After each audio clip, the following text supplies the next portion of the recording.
Unity, talkradio.nyc.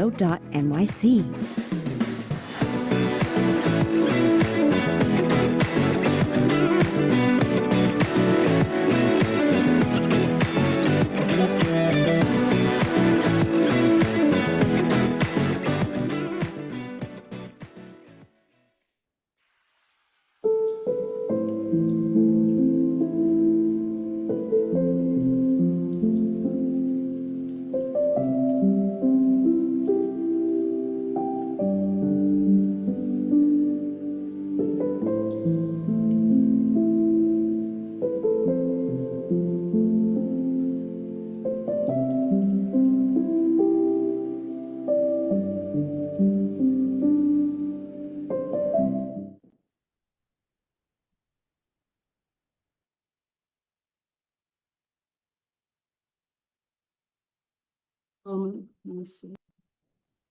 Hello, everyone. I'm hoping that you can hear me because I have a dark screen in front of me.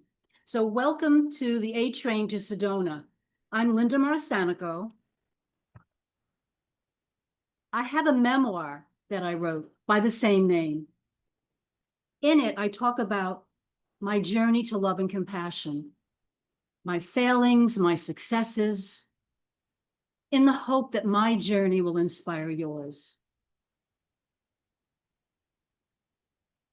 You can get a signed copy of my book at the A Train at actually lindamarsanico.com on Buy the Book page. It's available in bookstores and retail outlets. And at those points of sale, you can get an unsigned copy. I also have a free gift for you. It's called the Cheat Sheet for High Vibration Living. In it, I have 7 exercises, all designed to keep your vibration high and your focus in the present moment. I want to highlight the breath and breathing. My favorite breathing technique is to breathe in 4, hold for 4, and breathe out for 8. When we breathe rhythmically and form a pattern of such, we reduce our pulse, we reduce our blood pressure, we oxygenate our cells, and we bring the parasympathetic nervous system in to calm the sympathetic nervous system. And you can download a free copy on my website at lindamarsanico.com. I have 2 disclaimers. One, that this broadcast does not establish a professional relationship, and 2, that the opinions expressed here don't necessarily represent Talk Radio New York City. Today, I have on my show Antonia Van Becker and Greg Lee. Welcome to the show. And Thank you so much. Oh, it's my pleasure. I just want to read something about you so that our listeners can learn what you're about. Antonia Van Becker and Greg Lee are trailblazers in the healing and transformation industry. Through their groundbreaking CoreTalk holistic healing modality and their work with thousands of clients and practitioners, they've helped healers, transformational coaches, alternative health professionals, and wellness warriors unlock their full potential and amplify their impact.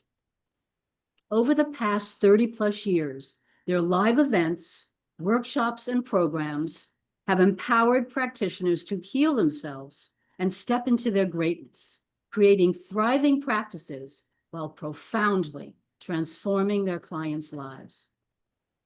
Self-Health Institute's mission is to empower healers and coaches to connect deeply with their purpose, clear blocks to their success, and make the impact they are meant to have on the world. Their signature events focus on transformational tools and teachings that address procrastination, self-doubt, overwhelm, visibility, and chronic health issues by healing core energetic blocks in the meridians and chakras and addressing psychic manipulations like cords, shrouds, splits, and shock. Well, welcome again. Yay. Thank you so much for having us. We so are thrilled to be on your show. I think we're going to have a very informative conversation. And a lot of fun. And fun. Always we want to have fun. Oh. Kuan Yin talks about having fun and creating energy through dancing and celebrating. So my first question is, what are the influences from the past that bring you to where you are today? It's so interesting when you talk about influences, because sometimes they're very positive events, and then there's sometimes things that happened where you had to find answers. And one of the things where I had to really find answers was in the early 90s, after 10 years of kind of odd feelings and odd nightmares. I got home from a business trip and didn't feel well. I had a gastrointestinal thing that went on for 6 months, and at the end of that, my doctor said, "Greg, there's nothing there's nothing that's wrong with you medically," and it really sent me into an area of having to take personal responsibility for my health. Especially because you lost 40 pounds. I lost 40 pounds. Nobody could figure out what was wrong with me, and I had been in perfect physical condition before that 6 months earlier. And things really didn't look good for me. I know that my family was very concerned about what was happening. Actually, my mom and I were saying, oh my God, maybe he has a pancreatic cancer that's undetected so far. I mean, he was withering away, right? So leaving the medical foundation that day, I threw the current medication that I'd been taking in the trash, and I went away starving as usual because I'd had diarrhea for 6 months and lost 40 pounds. And I went to a new grocery store called Whole Foods in Palo Alto. This was in 1892. And as I was grazing through the bread and pastry aisles, I came face to face with a healer that I knew. And I looked her in the eye and I said, "You know, I've been meaning to call you." And she said, "Yeah, I know, your pancreas is really in trouble." And it was one of those true wake-up calls. And I went to see her in a 90-minute session that she did, an energy healing session where she was asking my body questions and checking out my whole digestive system. She did some energetic healing. She ran some meridians, and I got off the table and I never had a symptom again. And it created this huge want to know more feeling inside of me. And I had been a healer all of my life up to that point, doing massage and body work. And it really was what took us into this work. We went and did her certification programs. We did thousands of hours of apprenticing with her. We started our own self-help institute, wellness center at that point, and just moved forward doing our work and creating this whole healing life that we have now as we move forward. And that was really the starting point. How about for you, Antonia? It was so interesting because it wasn't very much before that happened with Greg that I was pregnant with our second daughter. We were both working in Silicon Valley. We were handing, the baby off at the airport because we both worked jobs where we traveled internationally and went to a lot of different. I was actually the manager of the largest technical training department in Silicon Valley at the time. We had plants, and I had groups in Israel and Arizona and all over the world, Ireland, things like that. And I hadn't stopped work yet, but I was 8 months pregnant, and I was outside getting ready for everything, raking leaves and such, and I got a blister on my hand. And I ignored it, like I did almost all physical things at that point, because I just would always push through and work hard and keep going all the time. And so the next morning, I woke up and I'm like, wow, my hand is kind of stiff. But I was like, okay, whatever. Kept going, took the first baby to daycare because I was still working. But I had a doctor's appointment because I actually had I had bronchitis at the time, and I was on antibiotics, I got bronchitis and I had IBS a lot. And I had for years and years these patterns of these chronic issues. And I said, geez, I'm feeling kind of dizzy. I don't feel very good. I'll just go to my doctor early. And I got in there and we talked about the bronchitis and such. And I said, and my hand hurts. My hand is weird. And he looked at my hand and the blister and my hand was kind of red. He said, roll up your sleeve. And so I rolled up my sleeve and there was a red line going up my arm. And it was halfway up my arm. And he yelled to the nurse and I'm like, oh, holy cow. And what I knew and he knew immediately was that I had blood poisoning.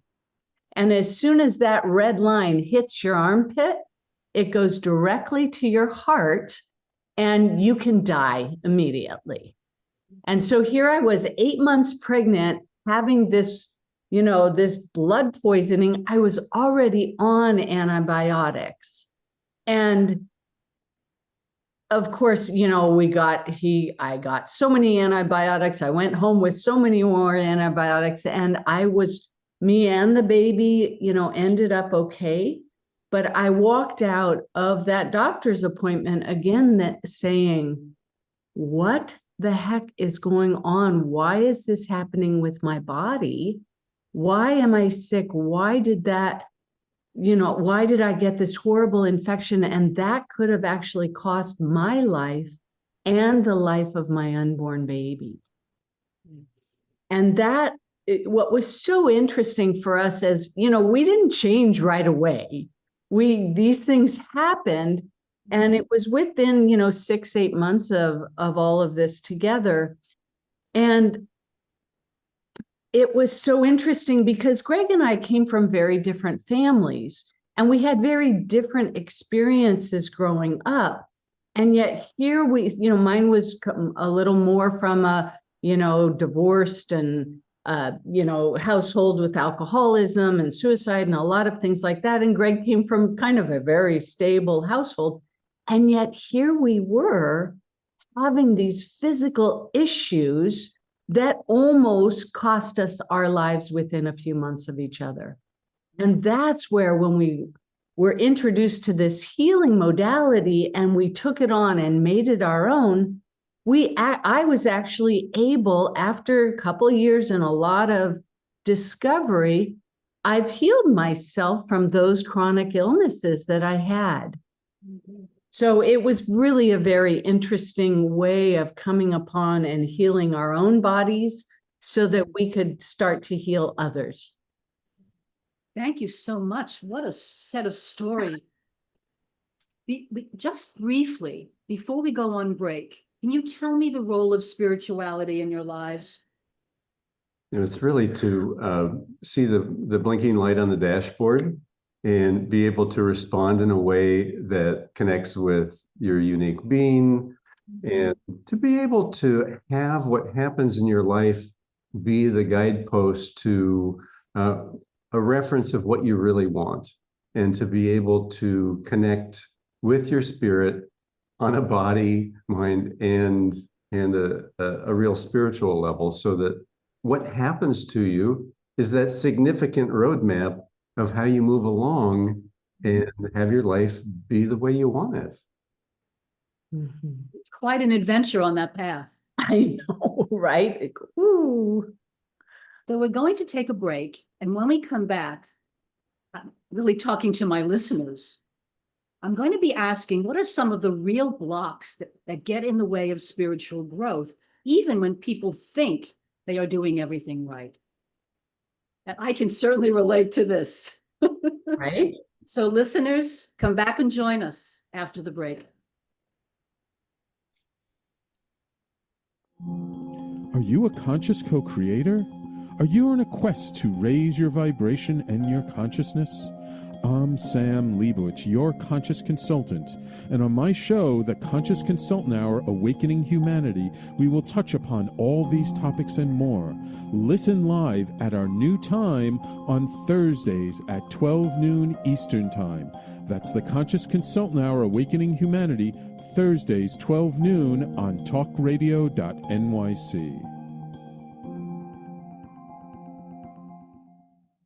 Are you a high-achieving, growth-oriented leader? Are you interested in developing your authentic leadership while creating a healthy, inclusive workplace? Hi, I'm Dr. Mira Brancu, host of The Hard Skills on talkradio.nyc at 5 p.m. Eastern on Tuesdays, where we discuss how leaders develop the hard skills needed to make a greater impact. We interview experts, have live coaching, and tackle these challenges. Listen to The Hard Skills on Tuesday at 5 p.m. Eastern on talkradio.nyc. You're listening to Talk Radio NYC. Uplift, educate, empower.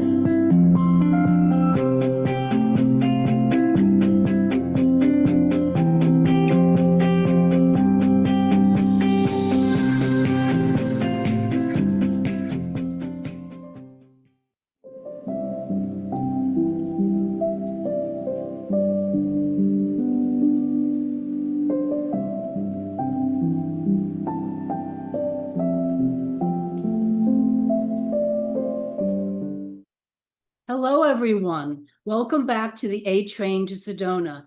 I'm Linda Marsanico, and with me are Antonia, Van Becker, and Greg Lee.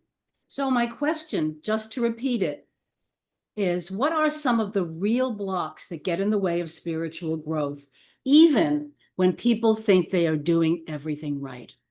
I love that question, because we really, given that we help thousands of healers and coaches, speakers, and wellness warriors get past their blocks, and they say, oh my gosh, I have done so many modalities. I've been working on this for years.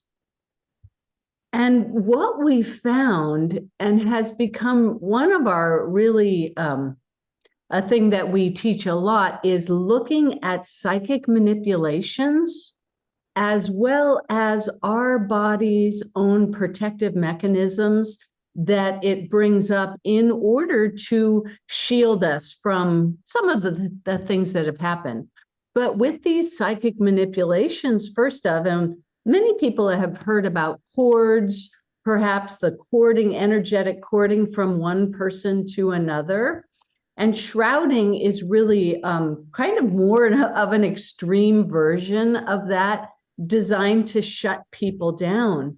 But what we found is that if people don't deal with that shrouding and cording in their relationships and in the things that have happened in the past, that they can't fully heal some of those traumatic things that have happened or adverse experiences out of their body. And really, if you don't clear the energetics of those experiences out of your body, you can do talk therapy for a long time, but it doesn't get the energetic, blocks out of your body. You must clear the energetic blocks out of your body in order to completely heal. Is there anything where you'd like to add to that, Greg, before we go on to the next question? I think many times people don't realize the impact of how they learned the strategies to stay safe when they were young. So the adverse experiences that people have had when they're children, those are really how we react to people and experiences that look similar later in our life. And it's that energetic fingerprint that happened when people told us what we had to do or how we had to feel or how we should be, that causes us to react many times in ways later in life that don't allow us to fully embrace who we are, what we want, and what's really possible in the moment. So we kind of shut ourselves down a little bit. And that's where the self-doubt and some of the procrastination comes in, and just feeling like maybe I can't do exactly what I want, because we should be able to do exactly what we want to do. Fulfill our dreams, right? And our desires. Absolutely. We're so powerful. Yeah. So the next question is, what if someone thinks they're okay? What do they do? So let me rephrase. What if someone feels that they are okay because what they're doing spiritually seems to be appropriate, but deep down, they're still hurting. How do they know the difference? Yeah, and the difference, this is kind of that slight thing where until you go to do the thing that you really dream about, you're going to be somewhat comfortable. You're going to feel like, I'm okay. I've done the work. Maybe I do meditation every day. Maybe I connect and have good relationships with people, but I'm not doing that dream work. I'm not stepping into the life that I really envisioned at some time in my life. And when you go to do that thing and you feel like this is uncomfortable and you pull back, that's really that time where if you were to have a discussion with yourself where you could say, what's holding me back? Is there some reason why I'm not taking action? The friend who's going to be able to give you the what to look at and the advice of how to move forward is yourself. Your body. So in our CoreTalk work, we really teach people how to connect with this deep inner wisdom of their body and tap into the answers with very simple but powerful questions where you use muscle testing and ask the questions. Body, is there a reason why I'm not doing this? And your body will lead you directly to the answers and then what to do energetically through our healing system to be able to create flow and move toward your dreams. Mm-hmm. Very nice. So you talk about listening to your body's wisdom. What are some clear signs that the body is asking for help on a deeper level?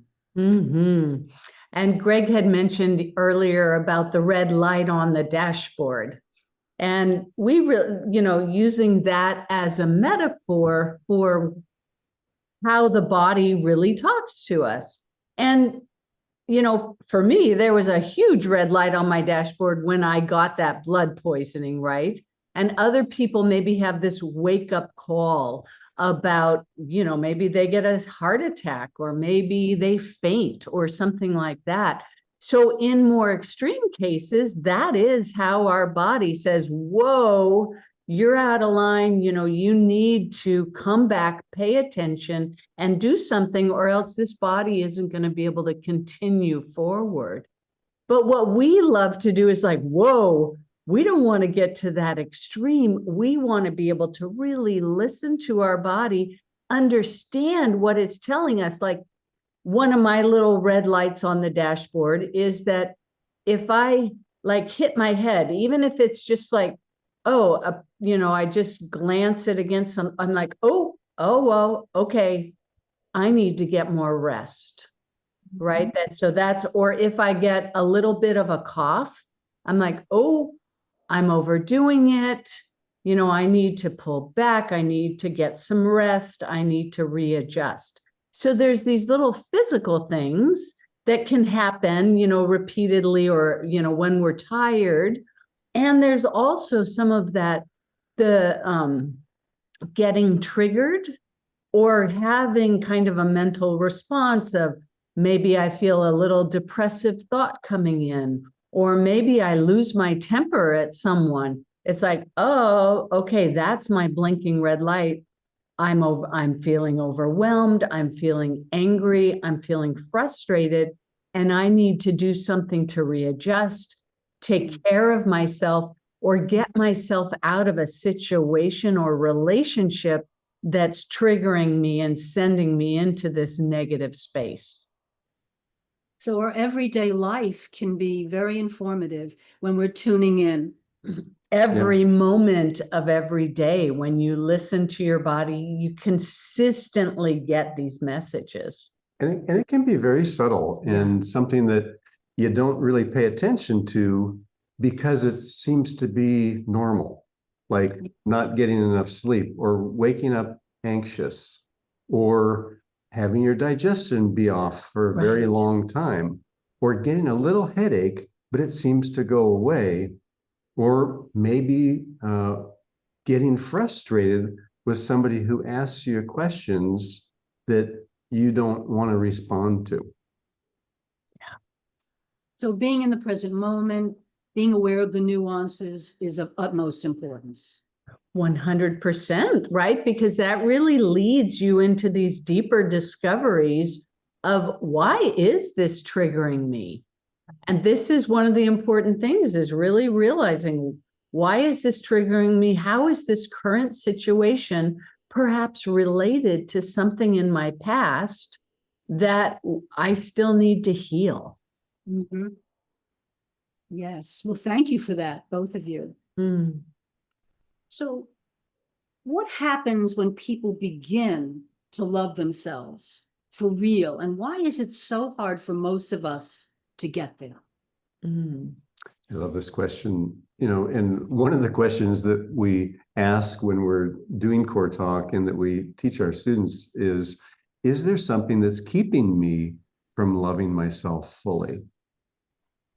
And it's kind of like the same idea of, if I had the awareness that deep inside I have everything that I need, and that there really is enough love, and loving myself is okay. If we can be in that awareness, but so many times the experience that we're having in the moment says, oh no, that's not true.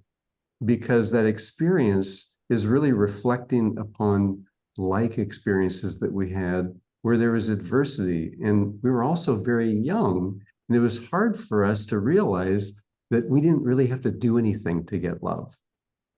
So in our current experience, when we're grown up, we're looking for someone to say, no, you're really worthy of love. But people don't do that very often in our lives. And having that inner knowing and that inner spiritual guidance to be able to reflect on what's happening and have your foundation be, I love myself, can be challenging based on the experiences that we're having during the day, where it doesn't look like I'm loving myself, or what's going on is a really loving situation. So it's really about, how do I put myself into that aspect of realizing that that is absolutely the truth, that I am love, I am loved, and that love isn't outside of me, it's inside of me. Mhm. Do you want to say anything about that, Antonia? Yeah, and we love to test that. So one of Greg's favorites thing is going to the mirror and saying, I love you, to yourself every day. And what I love, because I've had many negative thoughts going through my head, is slowing down those thoughts and really listening. Am I telling myself I love myself, or am I calling myself a loser when things happen? And that's a real test. What is your inner dialogue saying? Is it saying, oh, it's all right, sweetie, everybody makes mistakes? Or is it like really harsh? It's a very different energy that I put out. If I make a mistake and say, oh, I can't do anything right, I'm a failure, versus Exactly. I made a mistake and I'm learning from this and I'll do it differently the next time. Absolutely. Completely different energy. Yep. That's why they put erasers on pencils. Do you find that with the energy, that going into the CoreTalk and looking at the energy, the muscle testing, that you get into the childhood of the people that you're working with without dwelling there, just getting in there and doing what needs to be done and then coming back to present? Absolutely. And that's what the body wants, is to say, let's go there, let's heal that, clear out all that energy, and then look at how this will positively impact us in the moment with what we're doing right now. Yes, the present moment is magical, really. It's the only thing that is.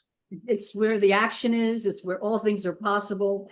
And I really work hard. I work at that, to come back to present. When I'm walking, I can go into thinking about so many things that are on my plate, but coming back to present is a refresh. Yes. And it's the muscle of the path, I think, one of the muscles of the path. Absolutely. So we're going to get ready for break now. And When we come back, listeners, I'm going to ask my guests, what beliefs, spiritual rules do you see people following that might actually keep them stuck? And I find that a very, very interesting question. I cannot wait to hear your answer. So listeners, come back after break. We'll have some fun and get important information. Were you an essential worker during the pandemic? If you needed to learn stages of epilepsy, did you depend on advocates? Did you use new innovations to cope with mental and neurological issues? Maintaining high quality of life and keeping good mental health are what we all strive for. I'm Frank R. Harrison, host of Frank About Health, and each week top healthcare influencers, professionals, and innovators answer these questions and more. Stay tuned on Thursdays at 5 p.m. on talkradio.nyc, and I will continue to be frank about health with all of you. Ready to serve up success with a splash? Hi, I'm Bruce Kramer, aka the corporate cockroach. I'm the Renaissance woman, Angie Snowball. And I'm your strategy doctor, Dr. Meltex Desange, inviting you to serving up success with a splash. Join us as we shake things up with real talk and real strategies centered around awareness, action, and accountability. And yes, there really is a cocktail involved. Please join us and sip your way to success. Serving up success with a splash, where wisdom meets happy hours. Cheers! Cheers. You're listening to Talk Radio NYC at www.talkradio.nyc, now broadcasting 24 hours a day.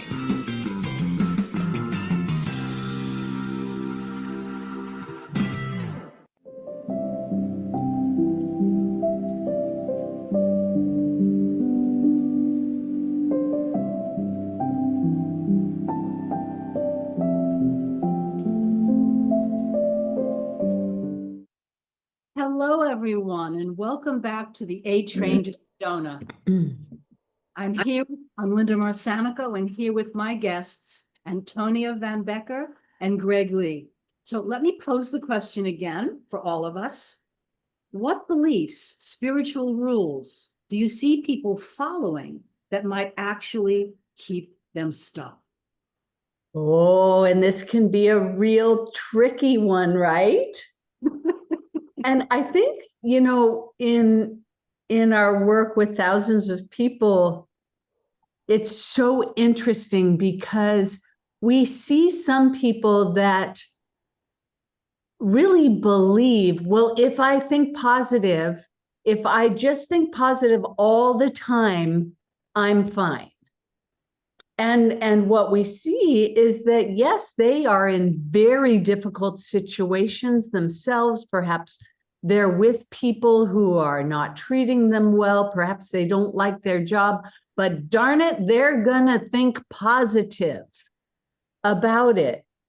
But what the real truth is that sometimes only thinking positive and only allowing yourself to be on that only positive plane doesn't allow your own self to look at what might not be working, to heal it, and thus not have to be in a bad situation where you're being abused, even if it's not like a horrible abuse, or to be in a job that you don't actually like, but you're not willing to break free and move on to what you really know you can do. So it's that false positive, I'll just think positive and that'll be fine idea that can really lead you to only living at a certain level and not really getting into what's important for yourself to heal in order to get to that real higher level of peace and equanimity and doing the beautiful work that you're here to do on the planet. When I work with my clients and they ask me, well, how do you work, Linda? I say, as one of the ways in my approach, that we look at the past and childhood to understand the influences and we work on them, but we don't dwell there. So we really need to pay attention to some of the negatives for a while so that we can then come up to the more positive vibrations. Right. We want to be aware of what impact they might be having in the future, in the present, so that then we can say, oh, so healing that will then make the present so that if I don't like a situation I'm in, I can change it instead of kind of being stuck in these situations that aren't optimal. Did you It's an have important strategy. Yeah. Yes. Just a little bit different view of it is that idea of when you know that you want to do something, but doing it is uncomfortable.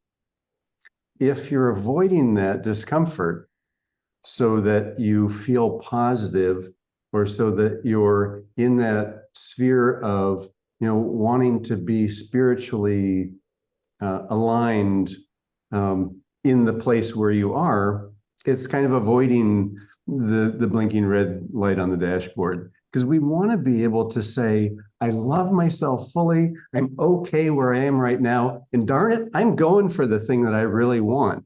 And what's keeping me from being able to do that? Because it's that question of being able to have introspection into, why am I not doing that? Is there something that I feel that might be holding me back?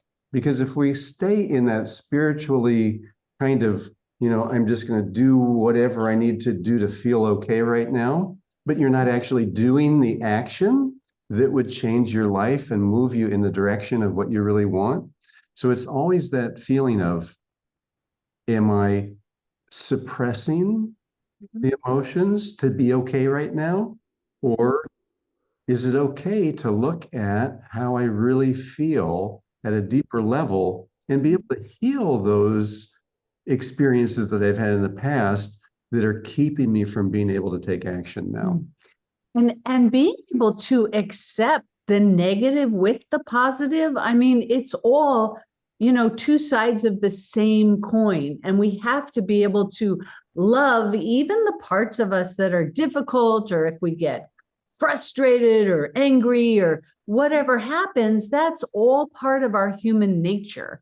And if we kind of deny half of our human nature, it's not a true look at who we are and what impacts us. Loving ourselves includes essentially knowing who we are. And, the warts and the pimples, the failings, the successes, embracing that is love. Yes, ma'am. So when we're feeling uncomfortable, that's the red light blinking on the dashboard. Yes. Yeah. That's where we need to go. Yeah. And really, we want to be uncomfortable sometimes. Life is uncomfortable. If we're comfortable, then we're not doing everything that we need to do. We're not putting ourselves out there. We're not challenging ourselves. We're just kind of in a rut if we're so comfortable all the time. Yes. So that leads me to my next question. If someone feels stuck or plateaued on their spiritual path, what's one thing they can do to start moving forward? One thing that really works really well is to look at kind of your to-do list in life. And if you look at that and you say, this one, if I did it, this would really move the needle for me. This would change things right now. And that's part of my vision, my dream of what I want, but you're never doing it. So if that thing is there, that's kind of like the indicator of there's something that I'm not taking action on. And from the question before about the spiritual kind of limitation, sometimes when we go into that, everything is okay. So if we look at that thing and we say, no, I'm just gonna retreat a little bit and spiritually become okay with not doing that. Oh, that's where we start to hit, that's called a roadblock. That's when we have a path that we've chosen as our unique, spiritually deep reason we're here on the planet. But then we say, I'm just going to get off at the next exit and go relax for a little while. But it's not a full relaxing is the thing. And being spiritually content in a place that is in your comfort zone is okay on Sunday. And you want to have that feeling when you take time off that I'm okay. And then you want to be able to come back to it and say, what do I need to do? What are the areas where I might have some blocks? And we have to go into the body to ask this because the body is so wise. Sometimes we don't have the presence of even what the question would be. So to just ask the body, is there something that I need to heal to create more flow so I can take this action? And the body will say, yes. And then the next question is there something stuck? Yes. Is it in my energetic meridians or chakras? Yes. And then we just follow directions from that point of what to do so that we can begin to have flow and take action again. And I'd love to add to that. One of the questions, like when you say, if I have a block, one of the questions I love to ask myself on a very regular basis is, what do I want?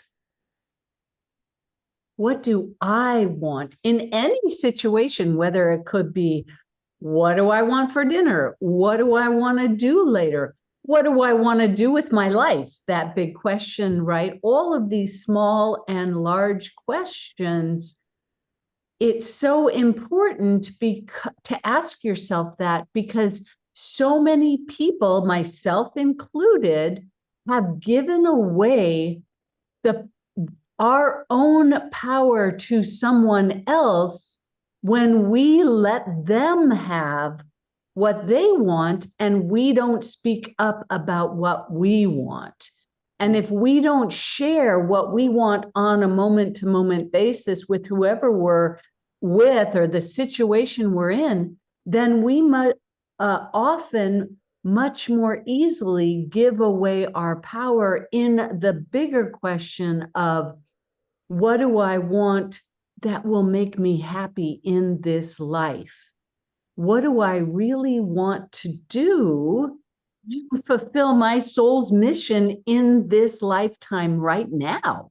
Right? And that's the question. What do I want to do in my life to bring that deeper conversation of then, what was that dream I had as a kid that actually I still resonate? Or what do I love to do that made me so happy when I was a kid?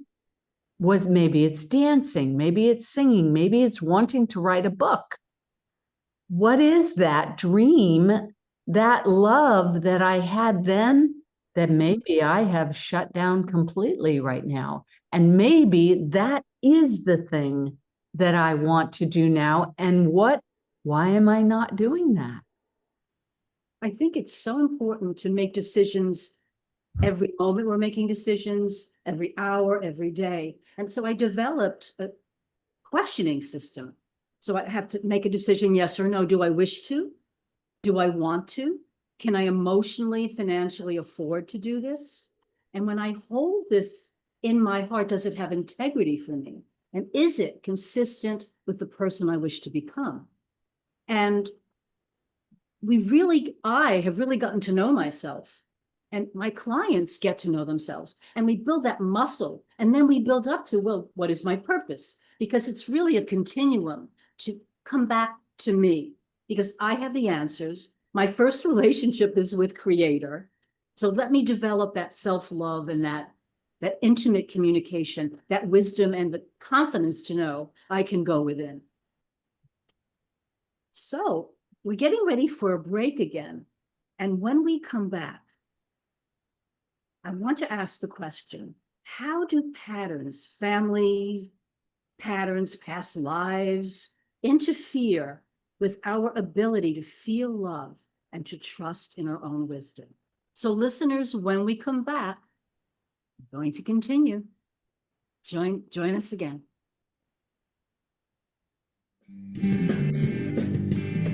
Hey everybody, it's Tommy D, the nonprofit sector connector, coming at you from my attic. Each week here on talkradio.nyc, I host a program, Philanthropy in Focus. Nonprofits impact us each and every day, and it's my focus to help them amplify their message and tell their story. Listen each week at 10 a.m. Eastern Standard Time until 11 a.m. Eastern Standard Time, right here on talkradio.nyc. Hi, I'm Linda Marsanico. The A Train to Sedona is a memoir about my journey to love and compassion. It's also the name of my new broadcast on Wednesdays at 12 noon. When we are spiritual, we embrace possibilities and ideas, which strengthen our mind, body, spirit, health, and wisdom. On the A Train to Sedona broadcast, I plan to interview guests who embrace these expansive practices. Join us on Wednesdays at 12 noon on Talk Radio New York City. You're listening to Talk Radio NYC at www.talkradio.nyc. Now broadcasting 24 hours a day.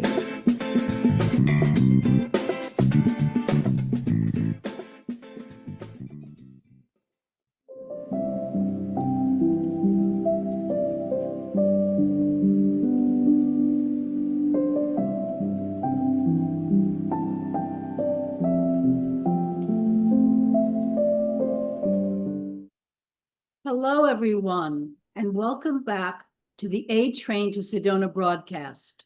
I'm Linda Marsanico with my guests, Antonia and Greg. So let me pose the question for all of us.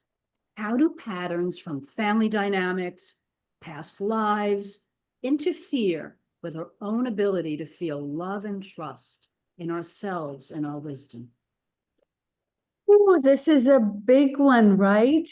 And I think it's the effects of these patterns and situations, this generational trauma or ancestral trauma, plus the immediate family dynamics, can really have these huge, deep impacts on the way that we are in the moment.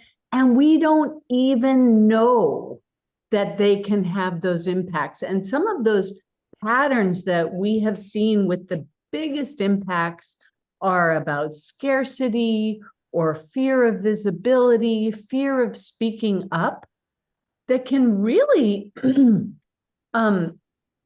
hugely, enormously impact your own ability in the present moment to be seen, to be heard, to have a good maybe business, or even just be abundant in your own life. They impact our ability to manifest the things that we want right here, right now. And we're actually doing a Heal Your Past Life Trauma workshop in a couple of weeks. And we've seen, and there's a lot of research now on past lives and how they are a reality in our lives as much as this generational and ancestral trauma and the nature versus nurture, how we're impacted by the beliefs in our families as we were growing up. But what we've seen in all of those cases is that these beliefs, these patterns and situations turn into our internal belief system, and they guide our internal belief system so that we're making decisions based on all of those usually outdated and limiting beliefs that we don't even know about or have consciousness or awareness about, but they're guiding our decision making every single moment of the day. And so it's all about, should I hit that send on that email to 1,000 people? Should I get up on this stage and talk to everyone? Should I raise my hand in a seminar or in a class to give my opinion? And many times those old patterns and beliefs will say, no, you'll sound stupid, or no, nobody needs to know that, or why do you want to speak out? That's dangerous. Don't make yourself visible. And that's why people pull back and don't speak up, don't say their truth, don't come out and do what they want to do or have a high profile business, because all of those beliefs that we've had from these past times are saying, don't do it, stay low, be careful, stay safe. Thank you. One more thing about that I love to say is this is your brain interpreting everything that has happened to you in the past, everything that's generational that has been brought into your family. Your brain wants to keep you safe, so it's telling you all those things, but your body wants to fulfill your dreams. And that's why we talk to the body, because the body's saying, well, actually, you're really cool and you have really good ideas, while the brain's like, no, don't do it. And your body's like, no, you can do it. Let's help the brain retrain. Let's change those beliefs. Let's clear the fear out of the body and the brain so we can move forward together and doing those most important things for you. Thank you, Antonia. Greg, would you like to add to that? Yeah, I love to geek out on the energetics of the body and what these things in our life mean and how they affect us. So can I do that for just a second? Please. So when we, in the moment, think, oh, I better not talk about that deeper thing about myself because people are going to see something in there. So that comes from the generational aspects of don't air the family's dirty laundry, right? So as we're young, we're taught to not express things that are at a deep level about things that maybe our parents or our ancestors thought was not a good thing to talk about because people might not think well about us and our business might not do well because of that. That gets stuck in the small intestine meridian, which is all about family secrets. And when we are thinking that way as we're going through our experience, our small intestine organ is not getting the energetic qualities to make it just zoom and do great that it would if we were actually expressing. So the small intestine starts to hold back. It doesn't take up the resources that we need for our liver to be able to create all the vitamin and mineral precipitations of this incredible metabolic body that we have. And we're less than in that moment versus being able to, so we literally clear that energy that was stuck in the small intestine meridian, re-energize it, and then ask the body, now you're going to be able to express yourself, bring yourself into the world in a really, unique, visible way. And yes, I'm going to be able to do that. Okay, so now I'm going to go back to this perfect function in the small intestine. And really, when you look at the small intestine and its physiological, duty in the body, it breaks down fats, it takes up the vitamins and minerals. And so if you don't have that assimilation and breaking down of what you're eating, then you're missing out on a very essential component of, ability to thrive in this body. We need the function of every single organ.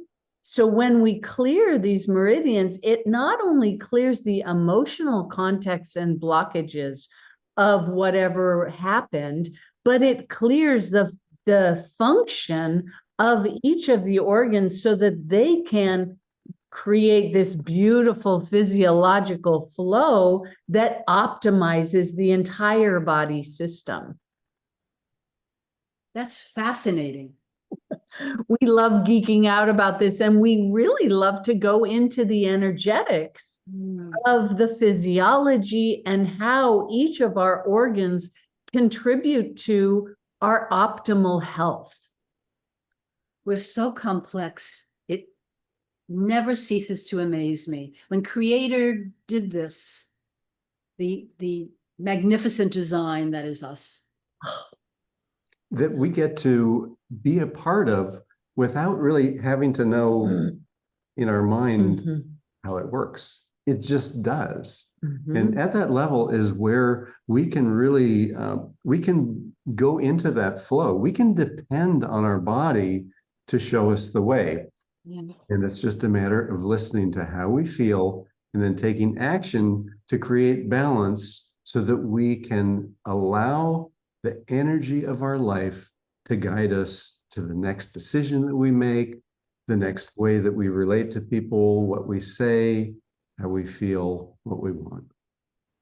When I think of the United States as a country where people are so sleep deprived and moving so quickly, the first important step would be to slow down, pay attention, develop a sleep ritual that makes sense, contemplate the food that you're putting inside of you and the water.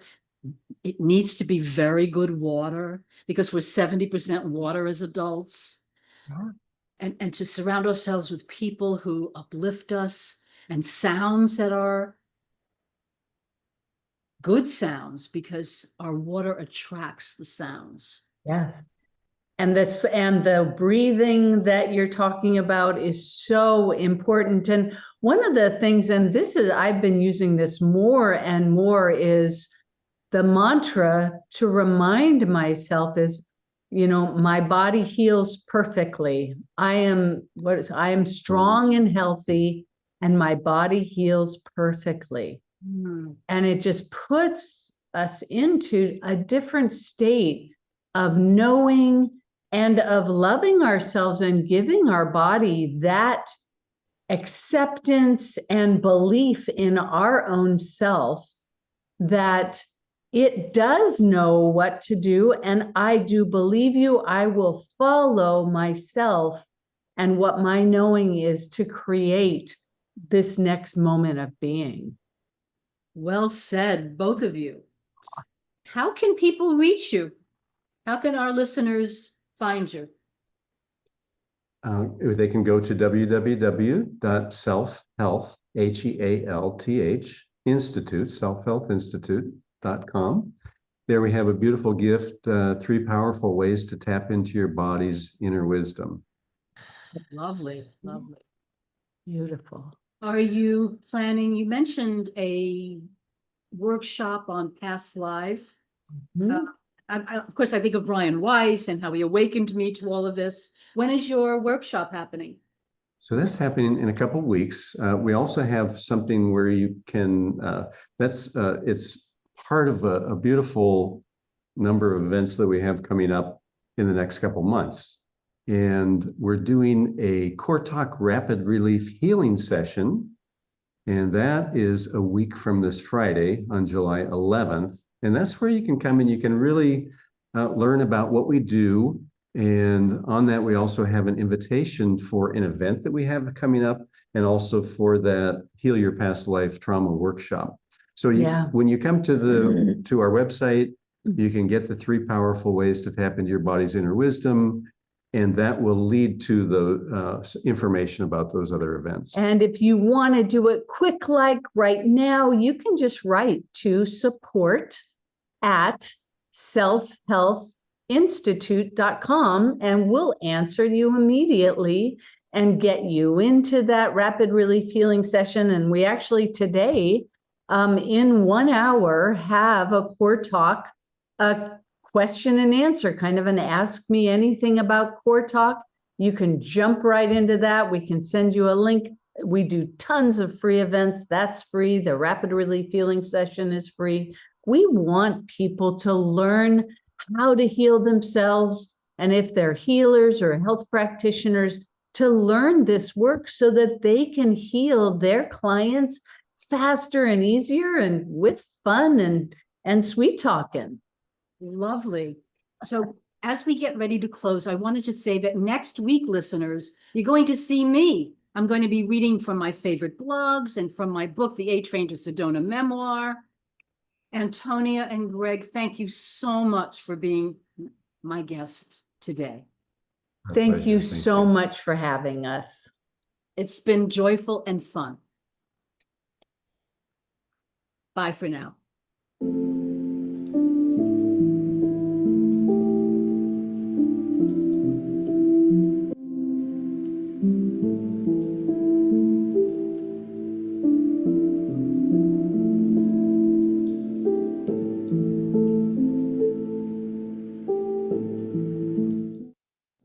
You're listening to Talk Radio NYC. Uplift, educate, empower.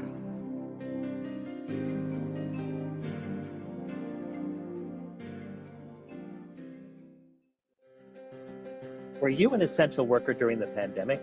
If you needed to learn stages of epilepsy, did you depend on advocates? Did you use new innovations to cope with mental and neurological issues? Maintaining high quality of life and keeping good mental health are what we all strive for.